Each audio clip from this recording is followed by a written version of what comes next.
I'm not paying somebody $400,000 to be spending his day, I want to say his or her, sweeping the floors or picking up garbage. Right. But if there's a United States Senator coming in to visit us and there's some garbage in the men's room that he sees and there's no one there to pick it up, he better have no problem picking it up and throwing it out.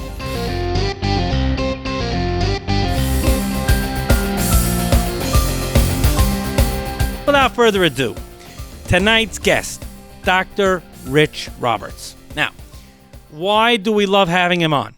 Well, because he has great advice to share, and he's very gracious about really sharing it, saying it like it is. And therefore, tonight, we're not just having a schmooze with Dr. Roberts. He's a great schmoozer too.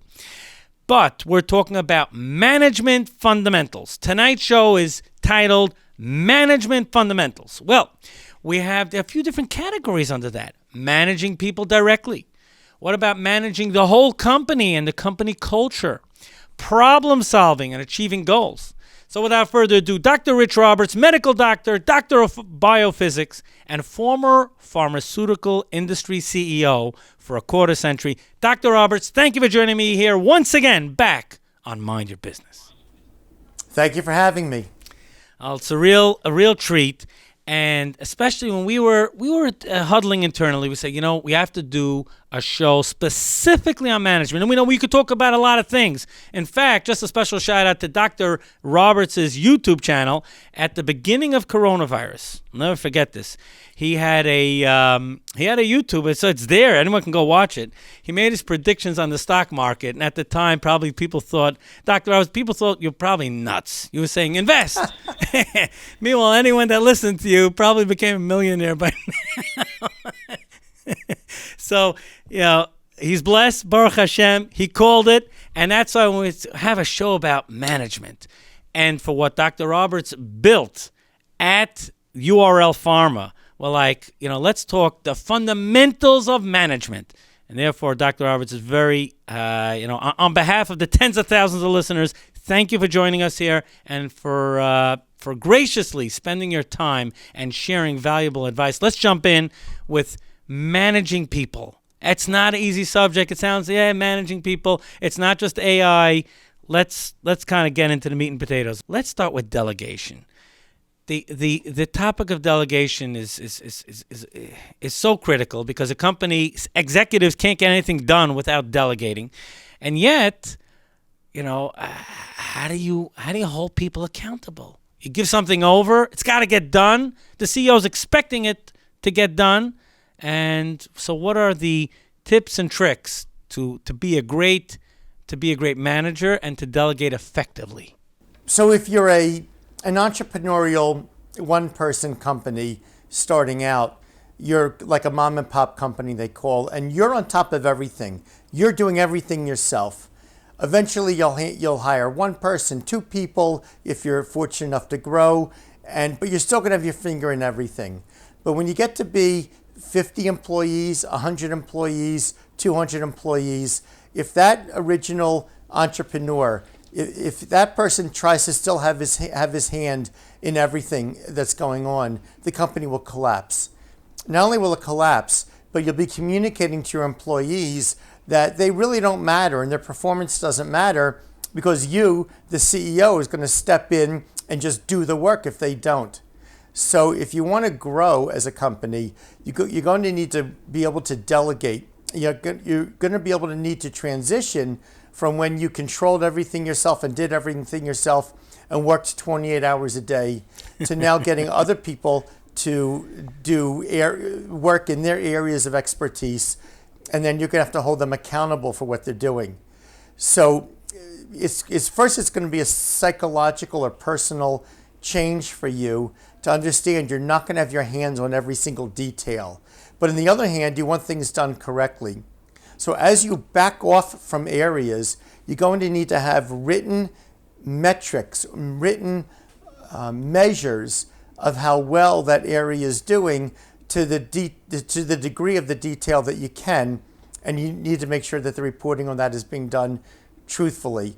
It is a classic business 101 case of the mom and pop company starts from nothing, grows to a $50 million a year corporation, and then goes out of business because mom and pop try to do everything. And part of that also is understanding that you don't know everything. How do I say this? I mean, I'm generally considered, I have a history of sort of being able to understand most things, whether it be quantum mechanics and chemistry or pathophysiology and medications and obviously other things in life. But I never went to business school, and I held no illusions over the fact that I don't know finance. I learned finance from different chief financial officers I've had over the years.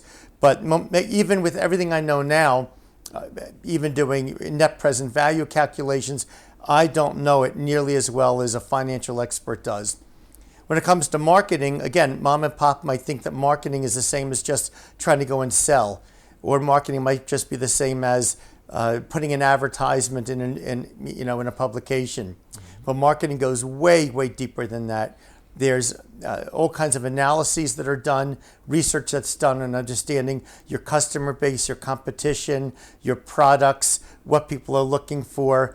There's a whole marketing matrix on what motivates people to buy or not buy, or to be swayed by an advertisement, whether it's something positive that they want to gain or whether it's something negative that they want to avoid. The positive things they want to gain are validation from people, admiration, love, physical comfort. They want to avoid a physical threat, poverty, starvation, rejection. So and that's just in the area of marketing. In every area, there's a lot of knowledge, tremendous amount of knowledge, and you, as the mom and pop entrepreneur, better know that you don't have that knowledge. So as you grow and you bring in people of higher levels of expertise, you need to be able to delegate to them, give them ownership over the process, let them feel that they are responsible, it's theirs to do, but you, as the person above them on the corporate management structure, are going to have actually written metrics, written deliverables that they are measured against to make sure that they're getting it done. And it becomes difficult, by the way, many times to measure it. For example, in business development, well, you're going to say, well, the person has to get done 5 business development deals a year. Well, how good are those deals? How advantageous are they? Maybe they're lousy deals. You can end up losing money on years down the road. It's not so simple in many areas, but some areas it is. For example, sales. You could say how much the sales should be, or what the targets are for the sales of products that are more profitable to you and less dependent upon sales of products that are less profitable to you. You have to make sure the salesperson does not control the price also, or otherwise they might sell the product at a loss as long as they meet their sales goals, but your profit goals aren't met. So when you delegate, you have to give people ownership of their areas. You have to hold them responsible. Don't let them put it on the people below them. Well, I gave him ownership and he didn't get it done. No. You're responsible for the delivery of that department. You're the one who has to make sure it gets done, and I'm holding you responsible. But in doing so, you also have to be able to back off. You can add your ideas. You can ask questions. You can have discussions. But you don't go in and do the work and take control. You have to give control to the experts in those areas. As company comes up and up, you're going to be paying higher and higher salaries, recruiting people at higher levels of proven performance. Hopefully, and if you don't, then you have to take corrective action to eventually sever them. But you're going to get people at, it's very much like football. I mean, or sports. You get in better, more talented players. They're more capable. They don't need to be told every single little thing. But you need to hold them to make those tackles, make those catches, pass the ball to the open receivers. So you have to hold them responsible. And you do it in writing. You have numbers. You have reporting. But you need to be able to delegate and back off and not try to do it all yourself. So, Dr. Roberts, now we're talking about management. There's a term, transference, right? It's an interesting term that perhaps can apply to the business world as well. Could you please elaborate on that? Regarding transference, that's a term in psychiatry where many times, no one should think for a second this is all psychiatric issues. It's not. But when it comes to, for example, personality disorders, typically the person as a child, early in their childhood, when their personalities were developing, if they had to deal with certain difficult situations that were recurring in their lives, they will have developed techniques, for example, with their parents. Let's say the parents themselves are not so healthy. The child will have to develop certain techniques or approaches in order to cope with their parents' personality issues themselves or deficiencies. And then what happens is later in life, this person has a personality disorder because the same approach, the same technique they were doing as children when they were growing up, they now put this onto other relationships all around them. So in psychiatric therapy, many times the patient, as it becomes more comfortable with a psychiatrist, will start to transfer that patient's attitudes, preconceived notions, reactions, orientations that the child had as a 3, 4, 5, 8-year-old child to his parents. This 40, 50-year-old patient will now start acting that way towards the psychiatrist. That's called transference. The patient starts to see the psychiatrist as the parent figure and reacting that way. In business, I noticed as a 30-year-old, 35-year-old CEO with certain employees, might have been high-powered employees that were very dominant people who were, let's say, 60 years old, they would react to criticism by me by getting into like a tizzy, like a little child being criticized by his parents. And what I realized is, or noticed is, this is the psychiatric mechanism of transference. The employee will see the people higher up on the management structure, and especially the president, CEO. The employee will perceive you in many, not in all cases, not in all people, but in many times as a parental figure. So on the one side, if they do something wrong, you need to tell them. But the other side, you need to understand that some people who are, especially people who are very I don't forget it. I don't want to make such a broad statement. You just need to see if people are reacting to you based on the facts of what you're saying to them. If there's something they did wrong, you'll explain to them why or how.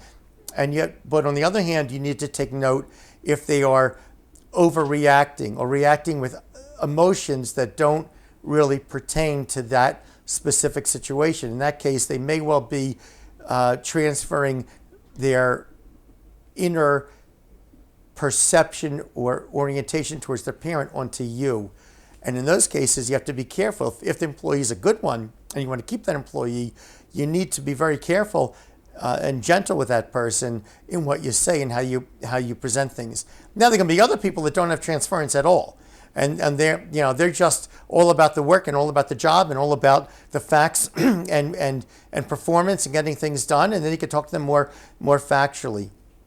There might also be cases where an employee is transferring their obnoxious, adolescent rebellious period onto you as someone higher up on the management curve, and don't think this is age related. That person could be 30 years old, 20 years old, could be 60 years old. And then it becomes an insubordination. When an insubordination cannot be tolerated, and that person will eventually have to be eliminated from the company. But just you need to realize that as a president and CEO, especially as a company gets bigger and bigger and you become less commonly accessible and more of a Wizard of Oz, more mythical figure, the more they're going to see you as a more powerful figure and transfer their feelings of authority and those issues onto you. So some people you need to hammer them when they do something wrong. Some people you need to be very gentle, and vice versa. Some people, when you tell them the great job they did, they will just be beaming and they'll be on fire and doing great. And others, okay, compliments are nice. How much money am I getting for it? Where's my bonus? Tonight's show is titled Management Fundamentals. In the first portion of tonight's show, we talked about managing people directly. And then we're going to go on to into corporate culture. But if Dr. Roberts, if it's okay, I want to hold on to one more question that really fits under the rubric of managing people effectively and directly. How do you communicate to everyone on a particular assignment? It's something, there could be teams. You could have 5 or 10 people on a project. What is the best way to communicate, of course, to holding everyone on that team accountable, but to communicate with all those people that need to be touched and need to be spoken to, I guess, if you will, directly, so that there's daylight, there's complete transparency between everyone on that team? There are various project management softwares that can be software programs that can be used. There's emails that can be done as a batch to everybody involved. There are meetings you can hold, whether it's in person or it's by video conferencing. But I think that the real key is to, number one, understand how important it is that everyone involved on a project be kept up to date.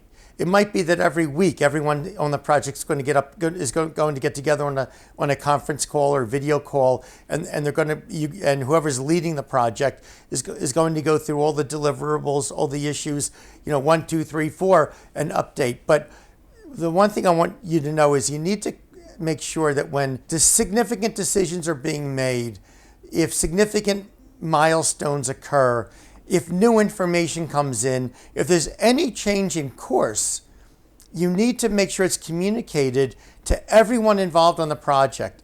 Don't think in your mind, oh, great, I got this done. Great, this new thing came in. I can do it this way and that way. And then you do it this way or that way. And then when everyone else finds out about it 2 weeks later, and they've all been working now on something that's no longer applicable, you've demoralized them. You've demoralized them as a team. You've demoralized them on this particular project. You've demoralized them as employees of the company. So if you want to have everybody contributing, you need to make sure that they not only have ownership to deliver what they need to deliver, but they also understand where they're part of the greater project and they're up to date on it. And that's just very, very important to do. Let's talk about corporate culture. Such an important subject, and I guess thankfully these days it's getting a lot more attention, because a company can't just view its staff as like, all right, I'll squeeze them and let's see what we can get out. They have to be, I guess, nurtured, almost like planting a garden. You gotta water it, you gotta feed it, you gotta treat it with TLC, as the expression goes. How does a company institute a great corporate culture plan and initiative? How do they go about it? It's a great question. There are different aspects to corporate culture. The first part I would tell you about is identity. Employees, if they're working 8 hours, 9, 10 hours a day in a company, they're spending more of their life on working for that company than they are anything else. They're probably not sleeping for more than 8 hours a day. Many people get less sleep than that. They're certainly not spending that kind of time with their spouse, with their children, on hobbies they like to do, no matter what it is. They're spending the largest single expenditure of time that they're doing is working for that company. And you want to make sure that they feel a part of it, that they identify with it. It is their company. Now, human resource professionals, they know all about how to do this, whether it's having corporate picnics, having signs up around the lunchrooms. This is your company. You're call the Acme company. This is your Acme. You are Acme. You're part of it. This is you. The employees make the company. We're a team. But it's very important that that most people, because it's most of what they do, and it's the greatest amount of time that they do in any single activity, they have a natural inclination to want to identify with and feel a part of the company. So it's important that you communicate to them that it is their company, that we're all going up, we're all succeeding, or we're all failing together. And better not to go on the fail part too much. You want to be more succeeding, positive, but make sure they know that it's their company. The other thing I would say about corporate culture is you as a president and CEO will set a standard by your behavior both in front of people and in front of the public and behind closed doors. So and one example is when I first joined this company, I left my medical and scientific careers and I joined this company. There were many gender discrimination lawsuits against the company. And what happened was I'm an Orthodox Jew. I didn't come in there and start espousing or talking in platitudes, particular ethics. But when somebody would say to me an off-color joke, I wouldn't respond. They'd say to me something that was denigrating to women, or I would act like I didn't even hear it. They would curse. I would respond by speaking about the facts and the content of the sentence or the information, and I wouldn't curse back and I wouldn't respond to the cursing. And don't you know what happens is, if you're president and CEO, people are conscious of what they're going to look like in your eyes. And when they see that you don't joke in this way, when they see that you don't speak in this way, when they see that you don't make comments in that way, it will permeate throughout the organization. Similarly, behind closed doors, if you say in public, oh, I love the employees, and behind closed doors, you're just working on how best you can take everything from the employees, have everything for yourself and nothing for them. That will permeate throughout the culture. There will be executives that will see it, and they will set that example to the people underneath them, and it will be a culture that will be set. I loved my employees. I didn't do it because it was good business. I did it because I love them and I respect them.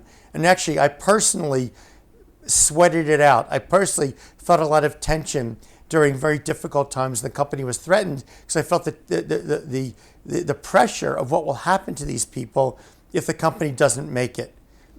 But those attitudes from a business perspective are also good for the business because they'll permeate throughout the company, and they'll get to know this is a company that looks out for them, a company that's on their side, or if a company is just there to take it from them. And I'll tell you something, the number one reason why people unionize and why employees unionize is not for more money. It's because they feel they're not respected by the management, they feel they're not heard by the management, and therefore they feel like they need representation for protection. We were in a highly unionized, almost completely unionized city of Philadelphia. And the union tried to unionize us maybe 5, 6, 7 times. Every time the unions got shut out by the employees, absolutely shut out, because the employees knew, and it was true, actually kind of still is true, even though we sold the company 9 years ago, I still feel that love and that caring for my employees. So these things that you do will set the culture. I'll give you one other example. Sure. We were a pharmaceutical company.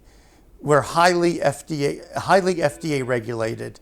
You must follow the regulations. You must do things honestly according to the regulations. I know once I was going to go on a trip, and I was leaving from the company. I had to leave my car in the parking lot. And one of the vice presidents told me, just park it in the handicapped parking spot right next to the guard station so that you can watch. We had guards 24 hours a day, so the guard station can watch your car. I said, I can't do that. I'm not. Thank God I'm not handicapped. And I'm going to set an example for people that I cheat. I park in the handicapped place when I'm not handicapped. Couldn't do it. I didn't do it. And I would set the example time and time again that we do things honestly, we follow the law, and that was very important to making sure that we didn't have people trying to cheat on FDA, compliance here or there that could take us all down. So, yeah, your behavior and your attitude will set a culture throughout the company. Mind Your Business with Yitzchok Saftlas right here on 710 WOR, the voice of New York, and throughout the world on the powerful iHeartRadio network. Also, I get, people ask from time to time, like, hey, if I want to watch the shows, and the answer is yes, I talk about it. Hello, if you subscribe to our YouTube channel, you automatically are notified every single time our broadcast goes live as a video on YouTube. Our channel is 710 WOR Mind Your Business. Again, on YouTube, 710 WOR Mind Your Business, and then you will automatically be notified when even tonight's show, Management Fundamentals with Dr. Rich Roberts, and all past shows. I mean, there's hundreds of shows that are already uploaded and viewed by hundreds of thousands of people. Thank you. And let's get, without further ado, getting back to tonight's guest, Dr. Rich Roberts, medical doctor, doctor of biophysics, and former pharmaceutical industry CEO for 24 years of URL Pharma. Dr. Roberts, we've been friends for a while, and I was touched years ago when I heard this story, and it's very apropos to our conversation about management and corporate culture. And if I recall correctly, I'm not going to go through the details because I want to hear you do it, but it was at a time in the company when it was on the verge of bankruptcy, and you were meeting with investors, and you were sticking your neck out for your employees. And it seems that actually helped you land investment dollars. Could you please share that story? Sure. It was a time that we were close to bankruptcy after several years of one disaster after another hitting us. And just for brevity, I'll just skip all those disasters. But it was really a terrible time for me and for everybody. And the employees all could see how bad the company was. And we had to get investors involved. So this is the first time I ever had a chance to interact with billionaire type investors or their representatives, high-level representatives, coming to analyze the company. And as we were talking about it, and we were only about a week and a half from bankruptcy, and they knew that if we didn't do this deal, we were going to go out of business. So I said to this investor group, as we were meeting in a conference room, there were very few people there, maybe even just myself, along with the potential investors. I said, listen, you know that I'm in no position to demand anything. But I need to tell you, for the last 2.5 years, the employees have seen how bad things are getting. They can see that the facility is in a state of disrepair. There's been no raises for 2.5 years. And I told everybody, I'm not getting a raise until everyone else gets a raise first. So you know that and you know that we're going to go into bankruptcy, we're going to go out of business soon if I don't get your investor money in. So I'm in no position to demand anything. But there's one thing that I need. If you invest in this company, and if you're able to turn this, if we are able to turn this company around and make it successful, and eventually get sold or go in the stock market, meaning going public, I need the employees to be rewarded for their loyalty. The union has tried to unionize us several times. The employees have no raises, and they shut the union out because they're loyal to me. I also need to be loyal to the employees. So I said, please, the one thing I need is stock options for all the employees. So if we do get this thing turned around, if we are ever successful, that they'll be successful too. The investors agreed to do it. So after several years of massive struggle and losing $1.5 million a month and $1 million a month and $750,000 a month and another $1.25 million a month and then $500,000 a month and working hard day and night getting the company back. After 3 years, we got the company back to break even. And that's where the lead representative for the largest hedge fund in the country, he called me and said, Rich, I want to tell you something. We're financial people in Manhattan. We don't know anything about running a pharmaceutical company. But when you stood up for your employees behind closed doors, when you said you needed stock options for your employees, we knew that we could trust you in Philadelphia running this company with our money when we're up in Manhattan dealing with financial markets. So that's why we did the deal. So I want to tell you one thing. I didn't stand up for the employees behind closed doors because I knew or thought that would cause the investors to invest in our company. It didn't even occur to me. I had no experience with these types of people. I had no idea the way that they thought. But if I could jump in, what's so telling about this story is that investment people, VCs and that ilk, they're known. They're numbers people. Their job is to look at the bottom line. It's all numbers, but yet at the same time, it's not a matter of heart. It wasn't a matter of that they were impressed of your heart. They were impressed of the loyalty that you had for them in response to the loyalty that they had to you. Exactly. And yes. That's what won them over to invest in you. Not that Rich is a nice guy, so we're going to invest. That wasn't the point. It was sometimes. Yeah, I'm listening. Sometimes they'll invest in companies, and the crazy entrepreneur will take their money and spend it on race cars and horses and who knows what.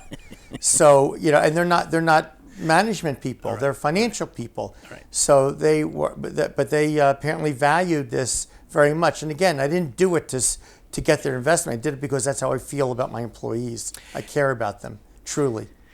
What a great story. We only have around 10 minutes left to the show. When we come back, I want to, if it's okay, I want to talk about like problem solving, achieving goals, and even some important. Almost we're going to do almost like a rapid fire, just a lightning round of important subjects that apply to the world of marketing. Here is a particular. I've heard you talk about this in the past. I so connected with it because it's, I would even say this part of the show is going to be all like common sense stuff. MBWA. What does that stand for? And can you explain it? MBWA is not my own developed concept. I read this many decades ago, but it stands for management by wandering around. So when you're a small mom and pop company, you're there, you're on top of everything, you see everything that's going on. But when you get larger, at one point we were spending $100 million a year on research and development, $120 million a year on marketing. We were manufacturing about 2.4 billion tablets and capsules a year. It's a massive operation. There is so much data coming into my head, coming into my office. There are so many people vying for resources and issues and problems and all this going on. And what happens is then all of a sudden, I'm stuck in my office day after day, week after week, month after month. You need to make a firm commitment, a firm schedule. At some point each week, you're going to leave your office, leave your cell phone there, and you're going to walk around. You're going to walk around the office area, talk to people, walk around the manufacturing plant, walk around the warehouse. Are you going to see groups of employees sitting in the corner smoking? Or are you going to see people working like crazy? Are you going to see things moving efficiently? Or are you going to see garbage piled up somewhere unattended to? Again, in the pharmaceutical industry, I would point out, I'd say, what's that barrel of tablets doing there? Why is it there? They better have answers for it. Why is that cage not locked? You would have cages, for example, for making tablets. You'd have pistons that would come crashing down on the powder, but it'll put the imprint of the number in the name of that product, code number on that product, identification numbers. You had to have that all locked up. You couldn't take a chance that the wrong punch ended up on the wrong product. Everything had to be controlled by the quality department and the operations department. You don't get to see this stuff unless you walk around. You'll hear what the vice presidents are filtering for you, but if you don't go talk to employees at all levels of the company, just randomly, you're not going to know for sure what's going on. And sometimes people then want to tell me on the QT what's really going on, what something is happening. Doesn't mean it's true or not true, but you at least get that information. So you have to get out as the company gets big. You need to get out from behind your desk at a predetermined time and go walk around. It's management by walking around or management by wandering around.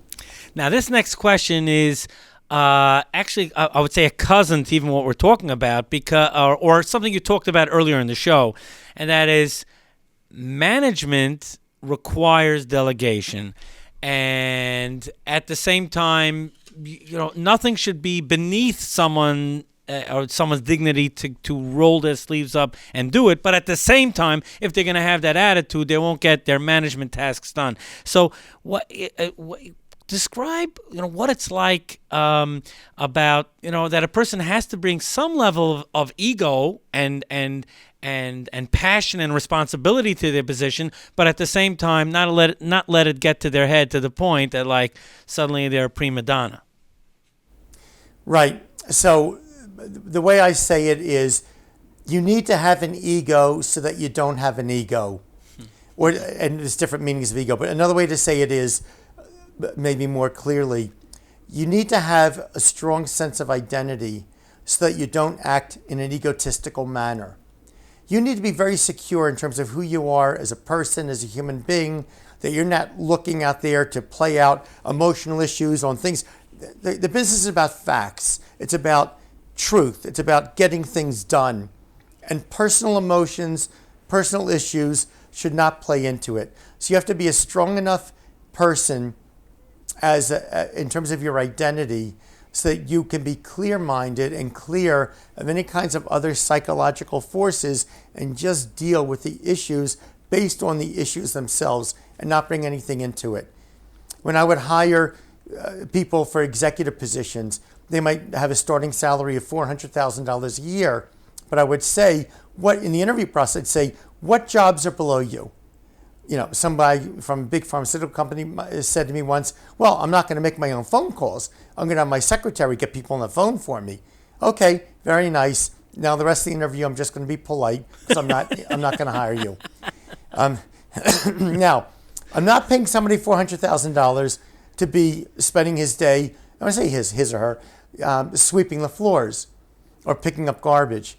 But if there's a United States senator coming in to visit us, and there's some garbage in the men's room that he sees, and there's no one there to pick it up, he better have no problem picking it up and throwing it out.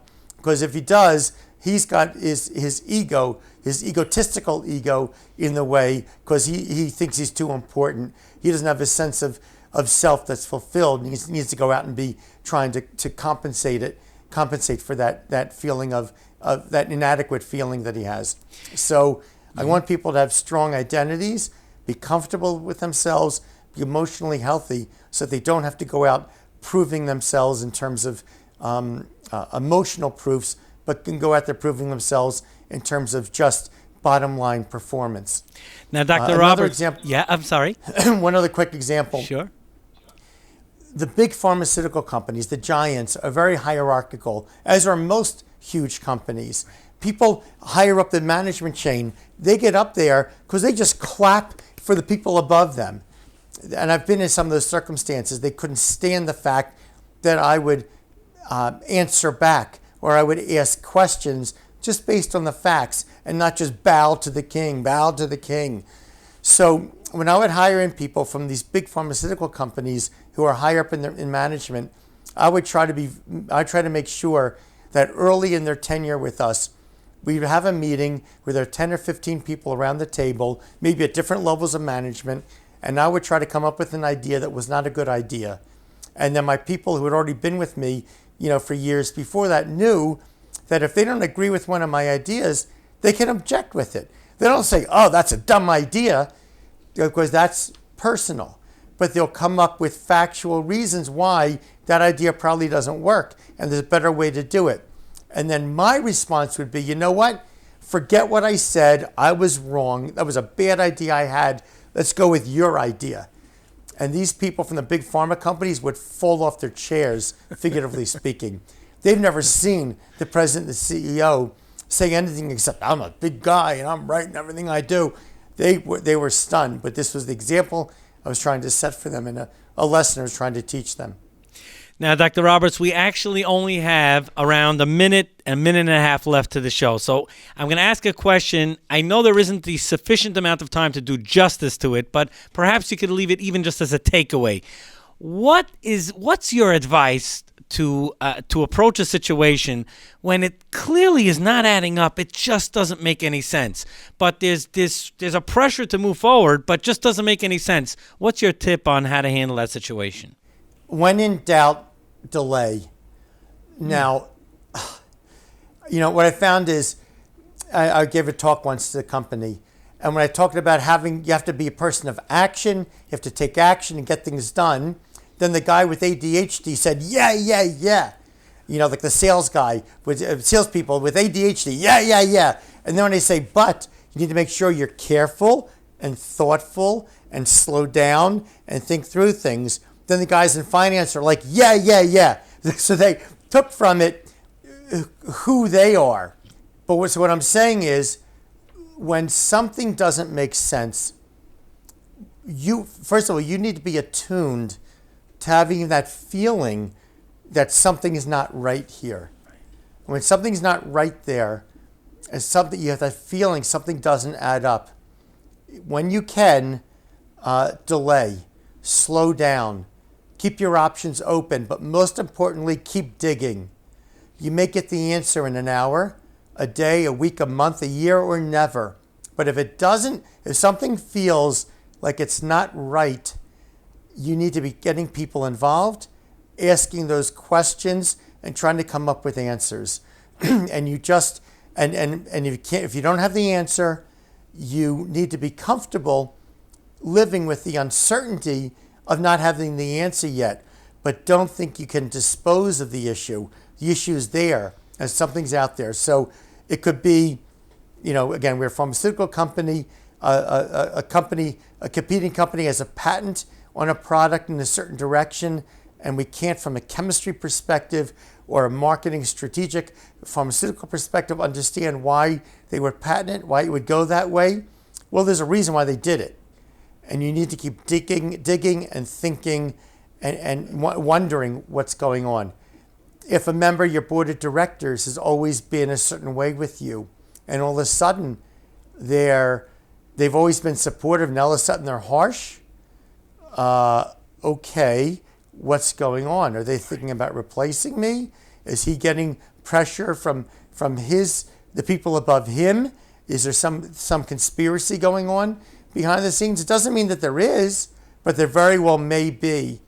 If something doesn't seem right, if something doesn't smell right, you need to be digging. If someone says, oh, we can just tell the customer this or that and it'll be okay. And you can it's called the sniff test. Yeah. You can sort of smell, well, it's not really the truth. It's not really honest.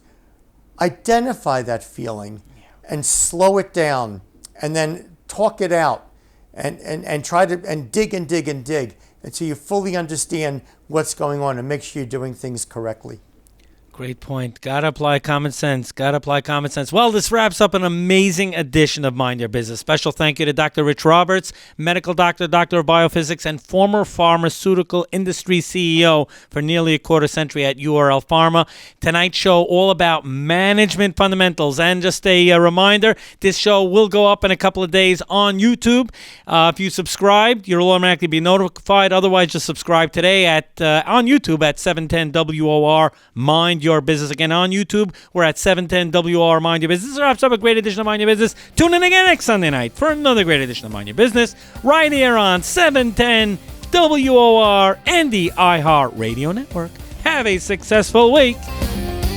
Thank you for watching, and make sure to subscribe to this channel and be notified every single time a new video goes live. Don't miss out on any of the weekly interviews that I have with top business leaders, sometimes Fortune 500 executives. Hit subscribe and turn on notifications.